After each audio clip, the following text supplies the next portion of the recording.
বিসমিল্লাহির রহমানির রহিম। আসসালামু আলাইকুম। প্রিয় দর্শক শ্রোতা ভাই ও বোনেরা, আপনারা যে যেখান থেকে আমার এই ভিডিওটি দেখছেন, সবাইকে আমার আন্তরিক শ্রদ্ধা এবং ভালোবাসা রইল। অন্যান্য জাতি ধর্মের ভাই বোনদেরকে আমার আদাব নমস্কার জানাই। প্রিয় ভাই ও বোনেরা, সম্প্রতি ওয়াশিংটনে এক মর্মান্তিক বিমান দুর্ঘটনা ঘটেছে। যাত্রীবাহী উড়োজাহাজ ও সামরিক হেলিকপ্টারের সংঘর্ষে ৬৭ জন নিহত হয়েছেন বলে ধারণা করা হচ্ছে। এই দুর্ঘটনার জন্য দোষারোপের আঙ্গুল তুলেছেন মার্কিন প্রেসিডেন্ট ডোনাল্ড ট্রাম্প। কিন্তু কেন? ডেমোক্রেট প্রশাসনকে কেন তিনি দোষারোপ করেছেন? আসুন বিস্তারিত জানি। ঘটনাটি ঘটে ওয়াশিংটন ডিসির আকাশে, যেখানে একটি যাত্রীবাহী উড়োজাহাজ এবং সামরিক হেলিকপ্টারের মধ্যে ভয়াবহ সংঘর্ষ হয়। এই দুর্ঘটনায় উভয় যানবাহনের আরোহীরা প্রাণ হারিয়েছেন। ঘটনাস্থলে উদ্ধারকারীরা পৌঁছে আগুন নিয়ন্ত্রণে আনেন, কিন্তু কারো বেঁচে থাকার সম্ভাবনা খুবই কম। এই দুর্ঘটনার কারণে এখনো তদন্তাধীন।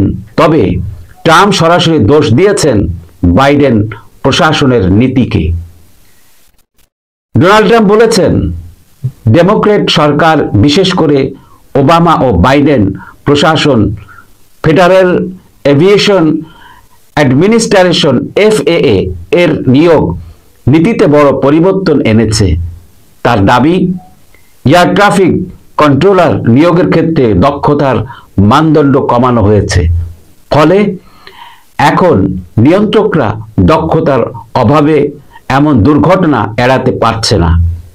ট্রাম্প আরো বলেছেন, FAA ডাইভার্সিটি এবং ইনক্লুশন বাড়ানোর নামে যোগ্যতা কমিয়ে আনা হয়েছে, যা এই ধরনের দুর্ঘটনার কারণ হতে পারে। তবে তিনি এই অভিযোগের পক্ষে কোনো নির্দিষ্ট প্রমাণ দেননি। অন্যদিকে ডেমোক্রেট শিবির ট্রাম্পের এই দাবিকে ভিত্তিহীন বলে উড়িয়ে দিয়েছে। তাদের মতে FAA এর নীতিমালা নিরাপত্তা নিশ্চিত করার জন্য কঠোরভাবে মেনে চলা হয় এবং ট্রাম্প প্রশাসনের সময়ও একই ধরনের নীতিমালাগুলো কার্যকর ছিল। এয়ার ট্রাফিক কন্ট্রোলের দক্ষতা সবসময়ই কঠোর পরীক্ষার মাধ্যমে যাচাই করা হয়।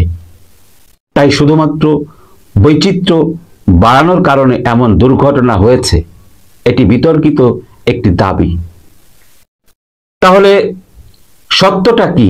এই দুর্ঘটনার প্রকৃত কারণ জানতে এখনো তদন্ত চলছে। তবে রাজনৈতিক বিরোধিতার কারণে এই ঘটনাও বিতর্কের কেন্দ্রবিন্দুতে চলে এসেছে। ট্রাম্পের অভিযোগ সত্য নাকি কেবল রাজনৈতিক চাল, তা সময়ই বলে দেবে। আপনার মতে ট্রাম্পের অভিযোগ কতটা যৌক্তিক? আপনার মতামত কমেন্টে জানান এবং এমন গুরুত্বপূর্ণ বিশ্লেষণ পেতে চ্যানেল সাবস্ক্রাইব করুন। এই আশা রেখে বিদায় নিচ্ছি। আল্লাহ হাফেজ। আসসালামু আলাইকুম।